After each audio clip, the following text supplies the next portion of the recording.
Graça e paz, irmãos. Deus abençoe você e sua casa. Quero compartilhar na nossa devocional de hoje, Atos, no capítulo 17, a partir do verso 16, onde Paulo está lá em Atenas pregando o Evangelho. Assim diz a palavra de Deus, Atos 17, de 16 em diante. Enquanto Paulo esperava em Atenas, o seu espírito se revoltava em face da idolatria dominante na cidade. Por isso dissertava na sinagoga entre os judeus e os gentios piedosos, também na praça todos os dias, entre os que se encontravam ali. E alguns dos filósofos epicureus e estoicos contendiam com ele, havendo quem perguntasse: que quer dizer esse tagarela?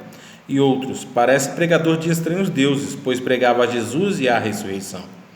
Então, tomando-o consigo, levaram ao Areópago, dizendo: podemos saber que nova doutrina é essa que ensinas? Posto que nos traze aos ouvidos coisas estranhas, queremos saber o que vem a ser isso.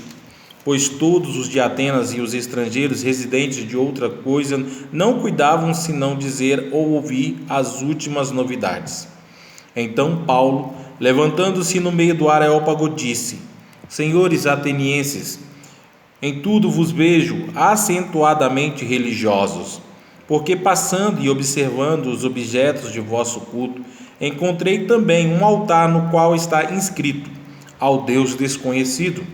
Pois esse que adorais sem conhecer é precisamente aquele que eu vos anuncio, o Deus que fez o mundo e tudo que nele existe, sendo ele Senhor do céu e da terra, não habita em santuários feitos por mãos humanas, nem é servido por mãos humanas, como se de alguma coisa precisasse, pois ele mesmo é quem a todos dá vida, respiração e tudo mais.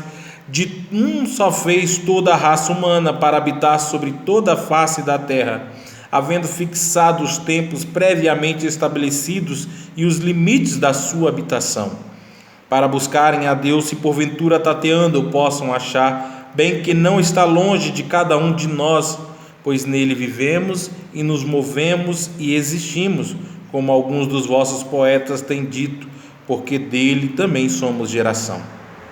Sendo, pois, geração de Deus, não devemos pensar que a divindade é semelhante ao ouro, à prata ou à pedra, trabalhados pela arte e a imaginação do homem.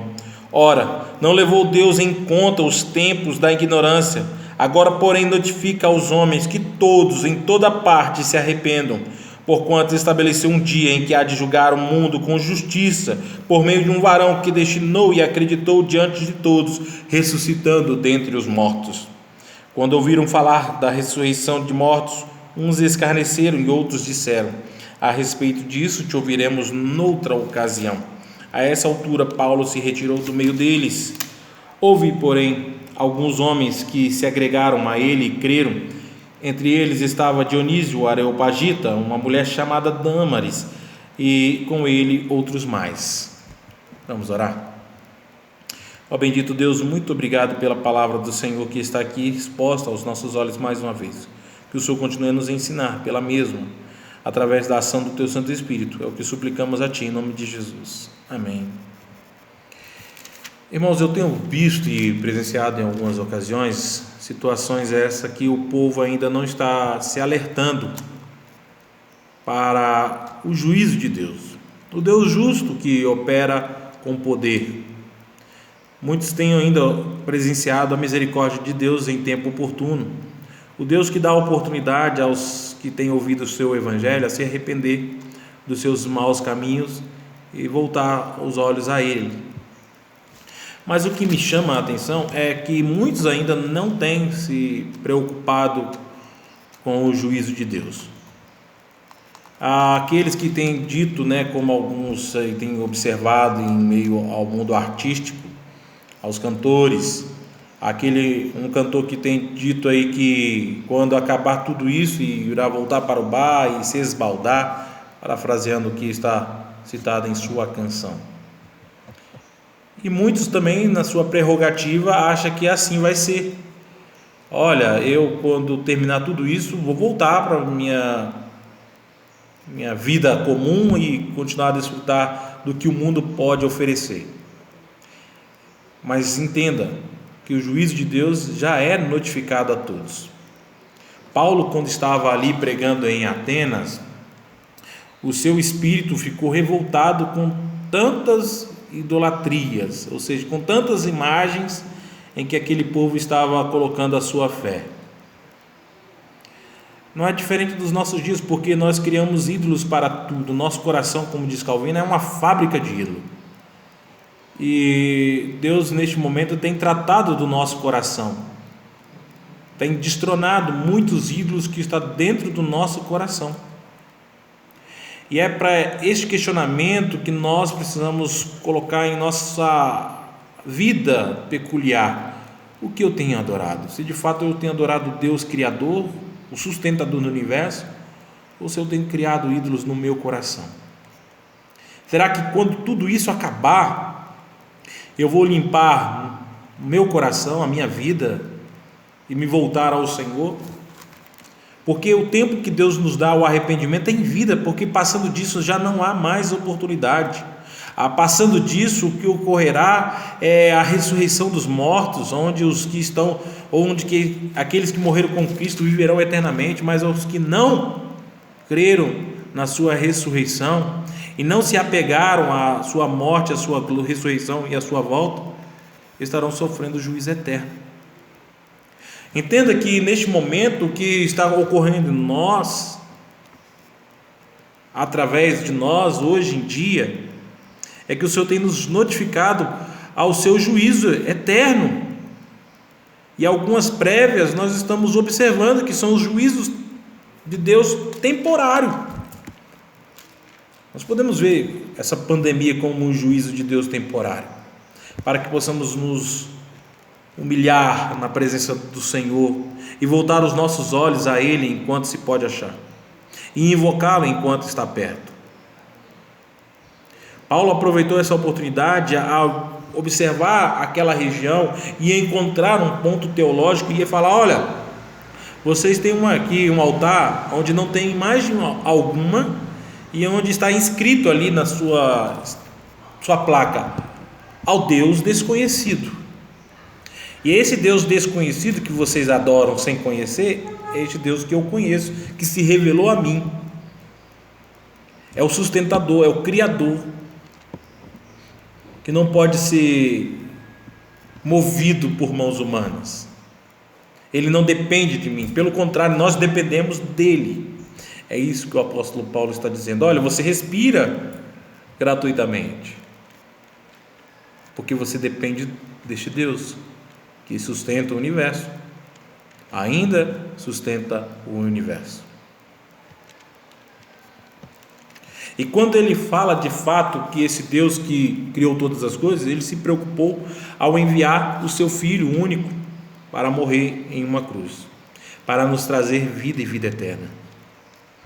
E esse mesmo Deus que enviou o seu Filho à cruz, esse mesmo Deus o ressuscitou dentre os mortos. E para muitos ali em Atenas, achavam que esse homem estava falando coisas alucinadas, que não tinha base alguma para falar com respeito da ressurreição, porque para muitos ali acreditavam da aniquilação, ou seja, acabou tudo, não existe mais nada depois que se morre. Mas nós sabemos que a Escritura fala daquele que venceu a morte, que triunfou sobre a morte e que está ressurreto e que um dia há de voltar para buscar os seus. Por isso a nossa palavra, que deve ser sempre pregada, é o arrependimento.